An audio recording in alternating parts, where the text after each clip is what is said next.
Hello, my lock babies. Welcome back, welcome back, welcome back.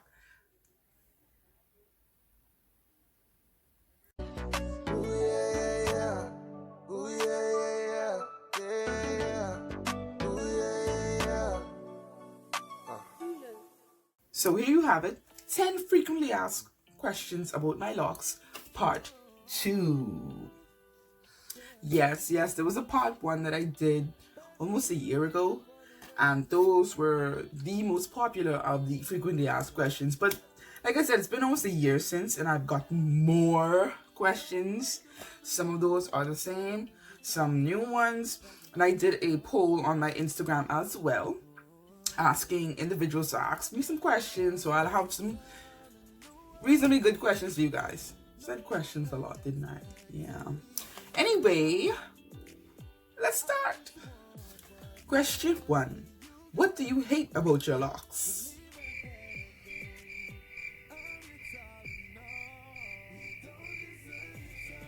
Absolutely nothing. I'm sorry.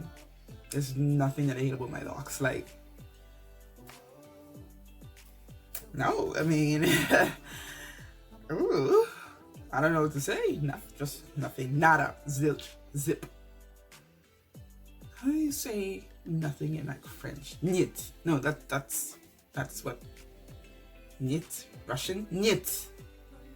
No. Yeah, just I love everything about my locks, except them as they are. So, next question. 2. Does your scalp itch a lot? No, it does not. If you have very itchy scalp, you may actually have a condition, or you may be allergic to whatever product you're using. You may have dry scalp.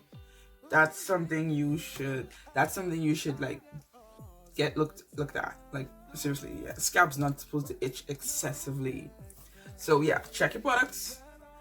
Check your scalp, see if you have any flare-ups, any inflammation, anything like that, and at least go to a professional and get a nice deep scalp oil treatment. Really moisturize that scalp and give it a good rub. Get in there. Question 3. Do you let people touch your hair? I do not. It's kind of hard to do the duck and dodge when people just instantly go for your hair. Then standing right next to you and they just like, I'm like, ooh. But if they ask, it's a bit touch and go for me, I don't want anyone to touch my hair, but I don't want to be like stink and be rude and be like, no, you cannot touch my hair. Sometimes I do say it though. Sometimes I really do. I guess it depends on who and how you ask, like if you're coming from a place of genuine curiosity, I'm like, oh my god, your locks are so nice, can I touch it please? And I'm like, touch one. You can touch one lock. But if you just go for it, I'm gonna do the Matrix on you and be like, ooh, dodging those bullets, like pow, pow, pow. Nah. Never just go for someone's hair. Like, that's like, you get karate chopped, No. I'm used to the hands. How do you deal with lock hate, stash discrimination?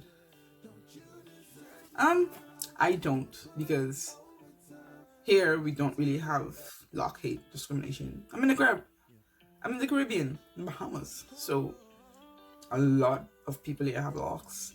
We're used to it. We grown up seeing people with locks, so there's no stigma behind it. There's no, underlying meaning to them or outside folks. We just know that it's a type of now hairstyle.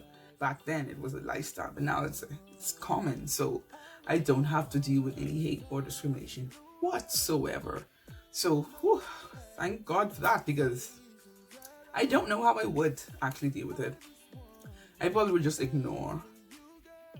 I mean, I ignore people all the time on the regular. So if it's having to do with lock discrimination, what's the difference? Right? How do you feel about lock extensions? In the beginning, I did have an issue with lock extensions.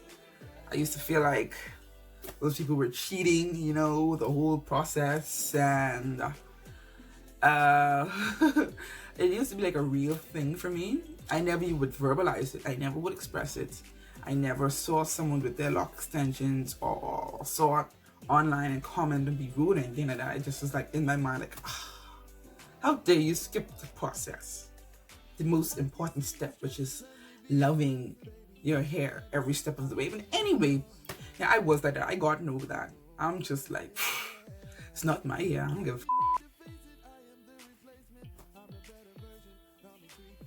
you know, like, what do I care what someone else does with their head or hair? How does that affect me? I mean, aside from people asking me if my locks are real, which is a thing that's been starting for the past few years because of the faux lock. Because of the lock extensions. So, other than that, like I say, it doesn't affect me. I don't care. I mean, if anyone I know wants to start a lock journey, I don't recommend it, but hey, it's your head. I don't give a shit. Why did you lock your son's hair? Because I wanted to, you know? Next question. Joke. I mean, that is like the first and foremost question, because I wanted to. I'm his mother, his parent. It's my child. Right? I lock his hair. My son has really beautiful hair. Really, and it's nice and thick. The only problem is, like, nobody in our family wants his hair cut because it's so beautiful and he's just so gorgeous with it. But he is like, the Bahamas, we call it nasty. Nasty when you don't like your hair combed, and he hates his hair combed. He hates it. Well, he used to hate it being washed and combed, and it would just, when it's time to do his hair, you literally have to like build up your nerves and your eardrums, because you know it's gonna be, and your muscles, you have to like hold them down. I'm like, So I'm like, at first I was like, I want to lock his hair. Then my people was like, no, I'm gonna lock his hair. And then other people were like, let him be a boy. Didn't know having hair made you a girl. But anyway, that's a topic for another day. But after some time, you know, everyone warmed up to it, because I'm like, you know what? If you're not gonna let me lock his hair, then you comb it, you wash it, and you deal with it. That went on for about 3 months, and then they were like, okay, you know what? Yeah, lock his hair, lock it. And so far, so good. He enjoys wash day. He doesn't cry when his hair's being literally washed. He's still a bit fussy when it comes to styling and tightening, but I know I'm gentle because his retwists are slack as hell. They're never really like tight retwists or neat retwists. Aside from me not liking neat retwists anyway. So he's just whining unnecessarily. But yeah. And he does love his locks, by the way. It's a lock baby. Why do you call locks dreads? That's what they are. Like, this may rub some of you the wrong way, but that's what they are. Locks have been called dreads long before locks were even a trend, before it was even a thing. I think I have a past video on the Rastafari, and way back, like I said before, when people only had this hairstyle when they had a spiritual lifestyle to coincide with it. It wasn't just a hairstyle, and they were called dreads. And then it became a fashion thing, and then some people got offended by the word dread, and I'm like, you know, that's what it originally was, right? Dreads. But you know, educate them when you come across them. Anyone who knows this or just hearing this for the first time, because in the Caribbean here, it's dreads or locks. Dreads, like it's not what the, I don't know if it's just American. I don't know. It's not what the American standard of dread is. So yeah, I still call them dread. It's dreads. These are my dreads. Question 8. I am freeforming. Why are my roots thinning? Ooh, good question there. Now, aside from some people just having naturally thinner hair than most, I would say products and styling. Styling doesn't necessarily mean, the retwists with the fan and the buns and the two-strand twist. Styling can be you pulling your hair back in a tight ponytail, pulls on your edges. Styling can be you, if you wear something around your hair like a scarf and it's tight, along with that tight ponytail, you're pulling away your edges. So it has nothing to do with just semi-freeforming itself, because if you were retwisting your hair and still doing these same things, your hair would still be thinning out. Facts. So freeforming just shows you that, hey, whatever you're doing, ease up, because it is popping your strands. Also, products, this edge controls. I know you all know how you feel about those edge controls. Those edge controls, guys, a lot of them are not healthy, not even in the slightest bit.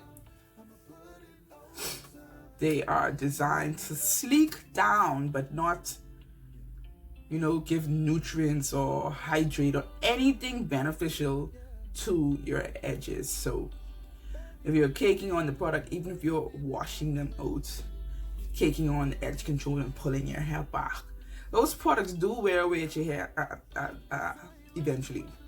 It may take some time, especially if you've been using those things before you even had locks. So you're gonna have to ease up on whatever products you may be using, and then sometimes it's a particular product that doesn't really agree with you. So I just say take a nice inventory of what you use on your hair, how you maintain it, how you take care of it, and just do the opposite, right? But I do believe that pulling the hair, your locks back, or putting them in tight styles is one of the main reasons. Because like I said, if you're retwisting, it's still happening, but the retwist is covering the fact that you're losing some of your hair, because it looks neat, it looks perfect, but in actuality you're still losing hair, it's still thinning. Okay, next question. Once a year, twice a year. I do it once a year. Twice a year for product users, excessive product users, twice a year. Do not do it more than that. I'm assuming we're talking with the ACV, apple cider vinegar, either rinse or soak. Do not do it more than twice, because it is harsh. It strips away dirt, yes, but overusing it can strip away every single piece of nutrients that you have in your locks, and you don't want that. Then they become dry and brittle, and you're wondering why they're falling apart, because you use apple cider vinegar, soak / rinse too much. So once a year for light product users, twice a year for heavy product users. Question 10. What is overprocessed locks? I guess a lot of us don't know exactly what the term overprocessing means. Overprocessing means overdoing everything. You over twist, you over color, you over bleach, you over product, you over style, over everything. Everything. Things should be done in moderation. Everything should be done in moderation, So overprocessed locks tend to be thin, damaged, popping / breaking, dry, and hard. Those are some signs of overproducting. Oh, those are the signs of overprocessed locks. Bonus question. Can damaged locks be saved? 90% of the time, yes, they can. That's the beauty about locks. If you have to cut them off, you've done extreme damage. Overprocessed damage, if anything. Multiple sources of overprocessing. majority of locks can be saved. They can be reattached, thickened.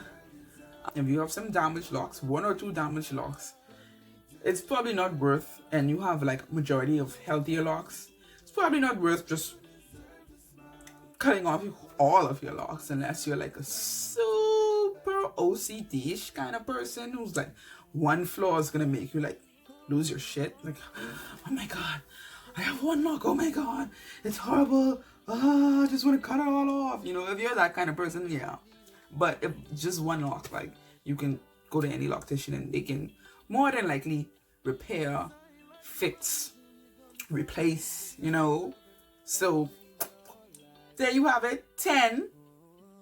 11 questions on how, just 11 questions about my semi-freeform locks that I get. Alright, babies, thank you for watching. Please like, subscribe, and comment.